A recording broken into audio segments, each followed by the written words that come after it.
Ooh. Caitlin Clark is not happy. Caitlin Clark absolutely slammed, sick and tired of this BS minutes restriction, which I believe is a stats limit. They are trying to limit what she can do in the statistical category. Caitlin Clark absolutely let Stephanie White have it, along with the referees, man. She is sick and tired of this nonsense. Caitlin Clark finally snapped, not after a bad shooting night, not because Indiana was losing, and not because somebody said something she did not like. She snapped after driving to the basket, taking a knee directly into her quad, crashing to the floor, and watching the referee allow the game to continue as if nothing happened. Then, only seconds later, Indiana was called for a foul at the other end. That was the moment Clark had seen enough. She marched straight toward the official, got right in her face, and unleashed every bit of frustration that had been building inside her. Look at this. So remember this, Lexi Hall doesn't get the foul called. Look at this. You can see that left arm by the defender on Lexi Hall. And watch this. With the game on the line, Lexi Hall gets called for the same exact foul. It's the same exact play. The cameras caught the anger. The crowd felt it. And somehow, despite the heated confrontation, Clark was not given a technical foul. But what happened after the game made the moment even more explosive. Clark revealed that the contact did not just knock her over, it left her playing with a contusion in her leg. Her words were simple. That knee right in the quad, like, that hurts. The ref can't miss that. With Stokes that made you upset and then you hopped into the back. That hurts. Like, the ref can't miss that, and then I have to play with a contusion in my leg the rest of the game. Like, it's ridiculous. Can't miss calls like that. And that is the entire controversy in one sentence.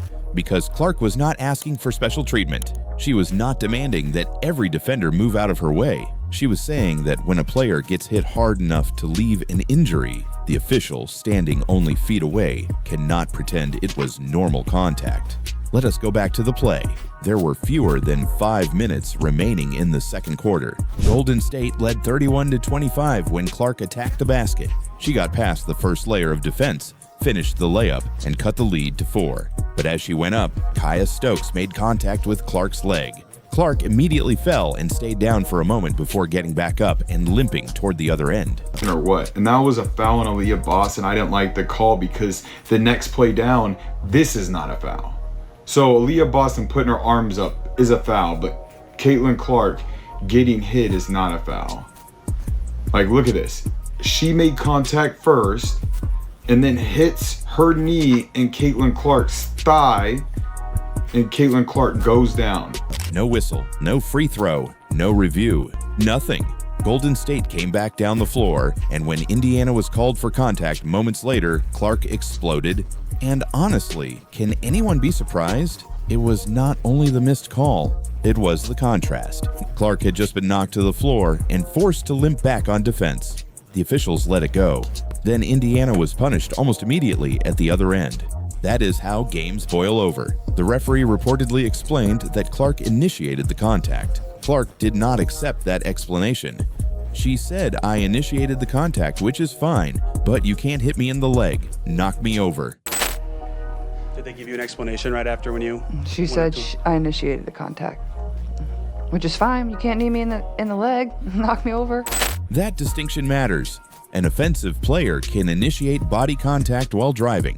That does not mean a defender suddenly has permission to strike the player's leg and send her crashing to the court.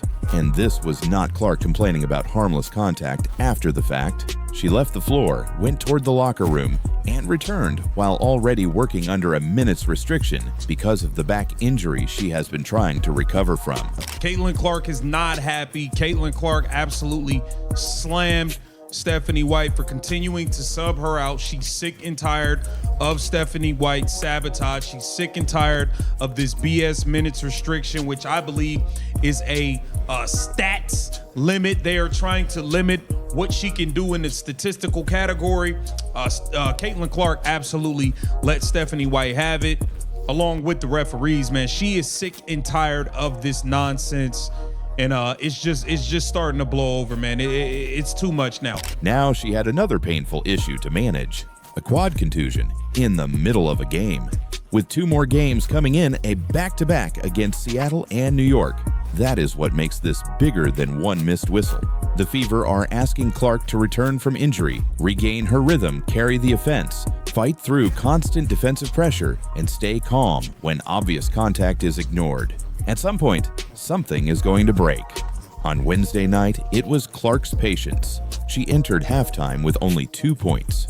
She finished with 13 points, 6 assists, 3 rebounds, 1 steal, and 1 block. But she shot just 4 of 14 from the field and 1 of 8 from 3. Down the stretch in the fourth, but hopefully I don't have to keep playing 25 minutes. Hopefully I don't have to keep playing 25 minutes. I played 10 minutes in the first half. I can't get no damn rhythm. Stephanie White, can you stop playing games now? Whoever y'all keep saying in the medical staff, can you stop playing games now? She's sick and tired of it. Enough's enough. What are y'all doing, man? This franchise is a joke. This franchise is a clown show. And as far as I'm concerned, she needs to get the hell out of there quick, fast, and in a hurry.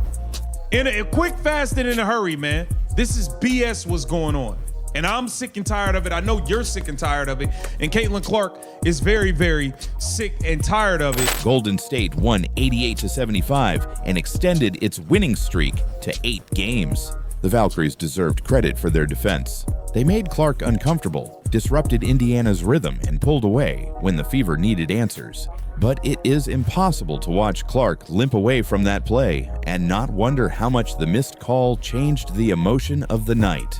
Nobody can honestly say the contusion caused every missed shot. That would be impossible to prove. But playing through a bruised quad while already returning from a back injury certainly did not make her job any easier. I'm only playing 3 minutes here, 4 minutes there. Now I got to try to rush and hurry up and get my offense off because I know I'm coming out.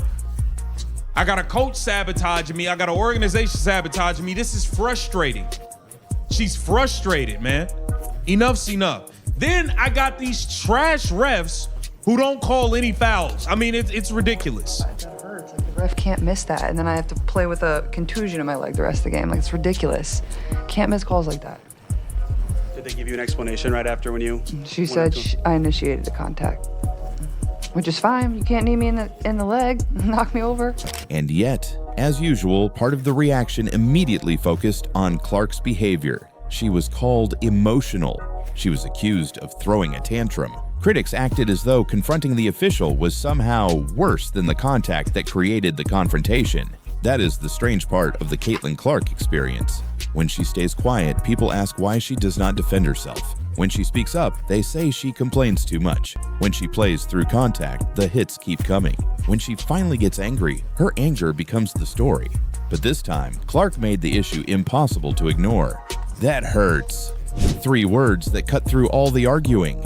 This was not about wanting a superstar whistle. It was about a player saying she was hit hard enough to suffer an injury, while the official told her she created the contact herself. The WNBA wants physical basketball. Fans understand that, but physical cannot mean careless. And it cannot mean the league's most watched player has to keep getting off the floor, limping through games, and explaining afterward why another missed call left her hurt.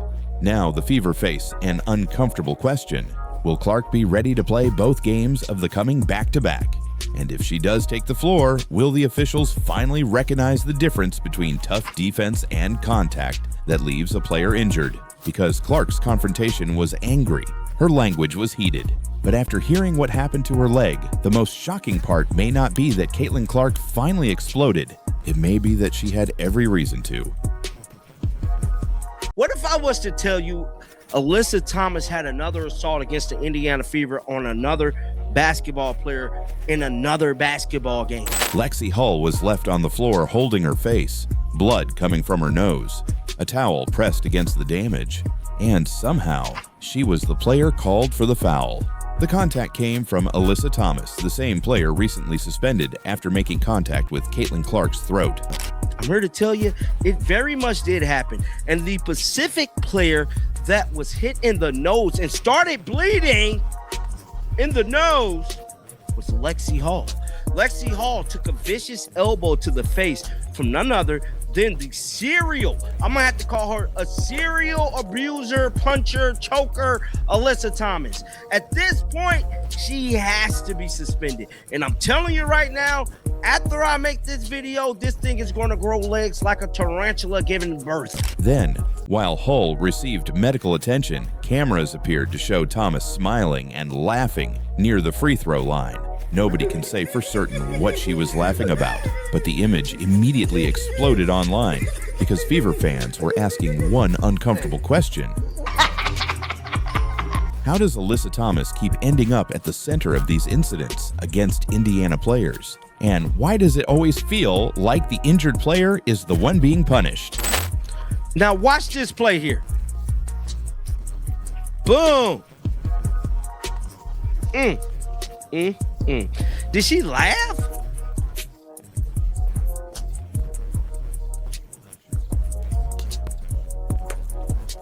She pointed at her. Looked like she might have pointed at Lexi Hall. What the hell? Let's get back to this article, man. So these are some of the photos here of the incident. So as you guys can see here, she's elbowing Lexi Hall in the face. This is Lexi Hall here. And she laughed. I knew she laughed. She's laughing about assaulting Lexi Hall. The incident happened during another physical battle between the Indiana Fever and Phoenix Mercury. Caitlin Clark was not playing, which meant Indiana needed even more from Lexi Hull. Hull has built her reputation on effort. She defends hard, attacks loose balls, and throws herself into plays that other players might avoid. But during the third quarter, that effort left her bleeding. A loose ball bounced near the paint. Thomas collected it and moved toward the basket while Hull stepped into the play defensively. As Thomas gathered the ball, her elbow connected directly with Hull's nose. Hull immediately dropped to the court. The replay showed clear contact to the face. She stayed down before eventually reaching the bench, where she pressed a towel against her nose and checked for blood. Now, this was the incident with her and Caitlin Clark a few weeks ago. Now, this happened on June the 24th. Now, this was Lexi Hall last night. You tell me if anything is wrong with Alyssa Thomas. Tell me. You tell me, and you be the judge. Article goes on to say, while some believe it to be a simple basketball play, others slam Thomas for yet more violence against Indiana players. But the officials called the foul on Hull. Think about that. Hull was sitting on the floor after taking an elbow to the face, while Thomas was preparing to shoot free throws. It was the exact type of moment that has made Fever fans increasingly frustrated with WNBA officiating. There is the play everyone can see on the replay. Then there is the decision made by the officials. Now, it is important to be fair. There is no clear proof that Thomas intentionally tried to elbow Hull. Basketball moves quickly. Players collide, arms swing, and accidents happen inside the paint. Thomas appeared to be making a basketball move toward the basket, but intent is not the only issue. Control also matters. Thomas is one of the strongest and most physical players in the league. When she attacks through traffic with her elbows high, there is always a risk that someone will get hit. Hull got hit directly in the face, yet she was still called for the foul. That is why the incident became about more than one accidental collision. The reaction afterward made everything even worse. As Hull received treatment, Thomas appeared to be smiling and laughing near the free throw line. Again, nobody outside that conversation knows what she was laughing about. It could have been completely unrelated, but the optics were terrible. Hull was holding a towel against her bleeding nose, while Thomas appeared relaxed only a few feet away. After everything that happened in the previous Fever and Mercury game, fans were never going to ignore that image, because this incident did not happen in isolation. Only weeks earlier, Thomas was involved in one of the season's most controversial moments when she made contact with Caitlin Clark's throat during a battle for the ball. The officials did not punish Thomas during the game, but after reviewing the footage, the league upgraded the play to a flagrant foul 2 and suspended her for 1 game. Clark also left that game with a back injury, while Fever coach Stephanie White publicly criticized the amount of physical contact being allowed against her players. So when Thomas's elbow connected with Hull's nose, fans were not reacting to only one play. They were reacting to what they believe is becoming a pattern. Tell me. You tell me, and you be the judge.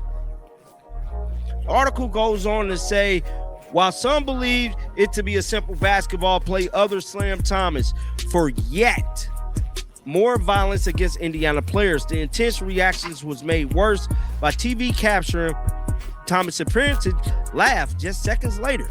I guess Alyssa Thomas found it funny that she almost broke Lexi Hall's nose. One fan wrote on X. Another added, she needs to be dealt with the way she deserves. She's intentionally trying to hurt other players. She needs to be checked out by a psychiatrist. I told y'all, man, she needs some type of counseling or something. She's a very violent lady. First, Clark was hit near the throat. Then the league punished Thomas only after the game. Now, another Fever player was left bleeding after contact from the same opponent. And somehow, Hull was the one charged with the foul. That does not automatically make the elbow intentional, but it explains why the clip spread so quickly. Indiana has reached a point where every physical incident feels bigger than the last one. Every collision is replayed. Every missed call becomes another example for fans who believe the Fever are not being protected. The incredible part is that Indiana did not allow the incident to destroy them. Phoenix controlled large sections of the game and built a second-half advantage, but the Fever fought back. Kelsey Mitchell took control offensively. Aaliyah Boston battled inside. Sophie Cunningham made important plays late. And Indiana escaped with a 92-89 victory. That result matters. The Fever were playing without Clark. They had played the previous night. Hull was struck in the face. Phoenix led during the second half, but Indiana still found a way to win. However, the final score was almost overshadowed by the image of Hull sitting on the bench with a towel pressed against her bloody nose. Because this rivalry is no longer only about basketball. Every game carries history. Every hard foul creates suspicion, and every questionable decision adds more pressure to the officials. Nobody is asking the league to remove physical basketball. Fans want intensity. They want rivalries. They want players competing hard. But there must be a line between physical defense and reckless contact. When one player takes an elbow to the face, ends up bleeding, and is still called for the foul, something feels completely backwards. Maybe it was simply an unfortunate basketball collision, but after the previous incident involving Caitlin Clark, Alyssa Thomas is developing a reputation that may become extremely difficult to escape. Was the elbow accidental? Was it reckless?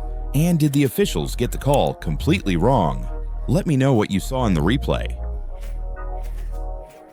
Yeah, man, Sophie Cunningham has officially arrived into the mainstream. Hot f***ing damn.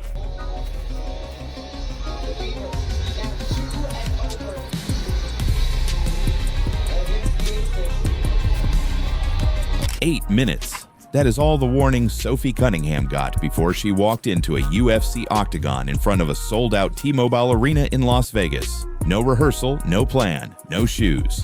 And a star is born. Sophie Cunningham, she's not an overnight sensation anymore. She's not just a meme. She's not just somebody who put J.C. Sheldon in a headlock. She's not just somebody who went 2v1 against the Connecticut Sun. She's not somebody who pointed at DeWanna Bonner. Sophie Cunningham has officially hit the mainstream. She has now placed herself as one of the 3 top stars of the WNBA.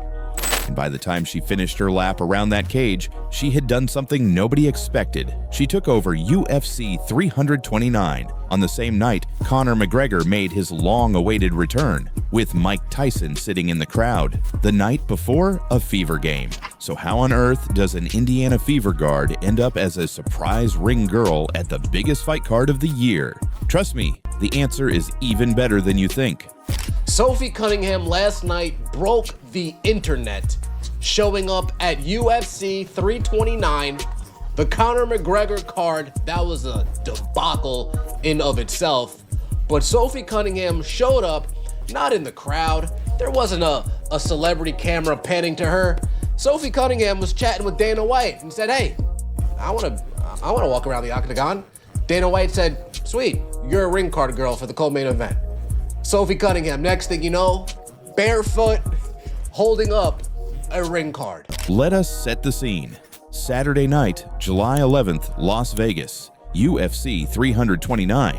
This was not just any fight card. This was McGregor versus Max Holloway, the rematch the entire combat sports world had been waiting on. Celebrity Row was stacked. Mike Tyson, Drew Brees, Theo Vaughn, Shakur Stevenson, everybody who is anybody was in that building.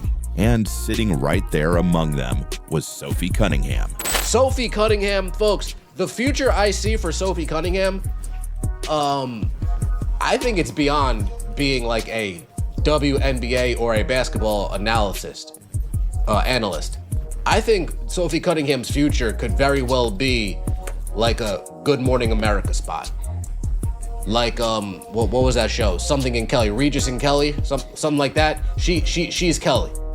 Seriously, Sophie Cunningham can do daytime TV, daytime news anchor. You name it. Everything seems to be on the table for Sophie Cunningham.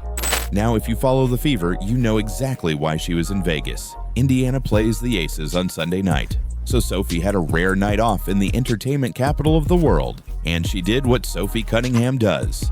She went where the action was. But here is the thing. Sitting ringside was never going to be enough for her, because at some point during the night, Dana White came over to say hello. The two of them have become friends over the past year, and this is where the story turns. Sophie did not wait for an invitation. According to her own retelling, after the fact, she flat out told Dana that if he ever needed a ring girl, she was available. And Dana, being Dana, did not hesitate. He gave her the first round of the Patty Pimblett fight on the spot. Look at this. Sophie Cunningham was the ring card girl at UFC 329 and did the point.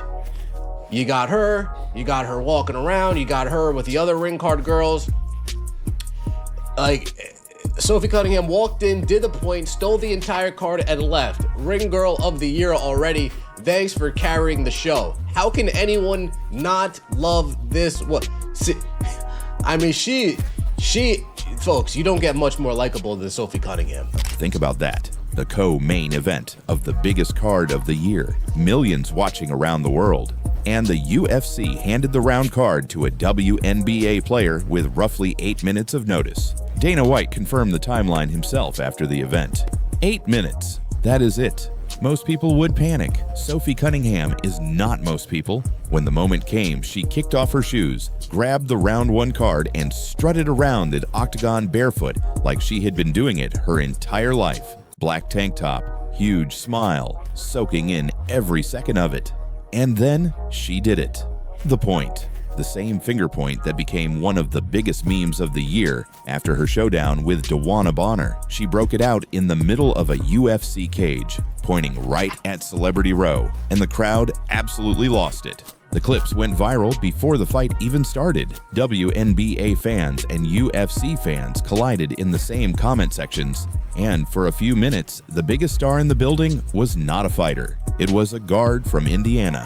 But this night was about to get even crazier because the fights themselves turned into total chaos.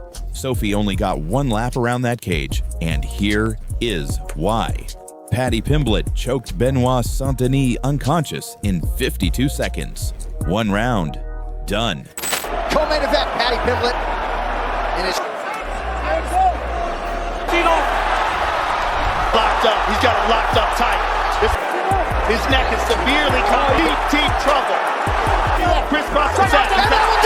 Patty Pimblett. Sophie's ring girl career lasted exactly one walk. And then came the main event.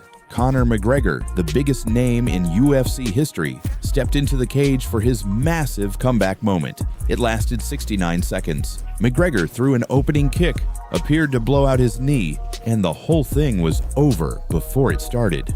You already know what the internet did with that. The jokes wrote themselves. Fans piled in saying Sophie Cunningham lasted longer in the octagon than Conor McGregor on his own comeback night. That is brutal. And honestly, it is kind of true. And Sophie was not done. After the event wrapped, she was in the octagon with Max Holloway himself, the man who had just beaten McGregor, and the two of them hit the point down together. That photo spread everywhere within hours.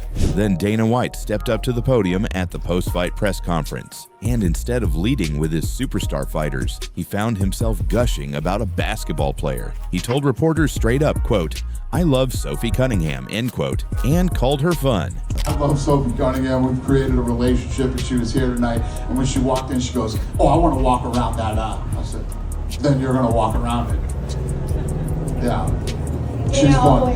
When the most powerful man in combat sports is publicly singing your praises after his biggest event of the year, you have arrived. So why does this matter beyond one viral night? Because this is the bigger story hiding in plain sight. Sophie Cunningham came to Indiana as Caitlin Clark's enforcer. Now she is a full-blown mainstream celebrity. Her Adidas player exclusive shoe, the Crazy Energy, drops July 24th. She has a podcast. She has UFC executives treating her like family. And she plays for a fever team sitting at 13-9, the best record in the Eastern Conference. This is what the Caitlin Clark effect really looks like. It is not just one player selling out arenas anymore. It is an entire roster becoming household names, crossing over into other sports, and pulling brand new eyeballs toward the WNBA every single week. 5 years ago, a Fever role player walking a UFC round card would have been unthinkable. Now it breaks the internet. The only question left is whether this was a one-time thing. Dana White clearly loves her. The fans clearly loved it. And Sophie clearly said yes in about 2 seconds. Something tells me we have not seen the last of Sophie Cunningham inside that octagon. Sophie asked for the job, got 8 minutes of notice, and still outshined the biggest fight card of the year. Some people are just built for the spotlight. What do you think? Should the UFC bring Sophie back, or should she stick to breaking ankles instead of round cards? Drop your take in the comments.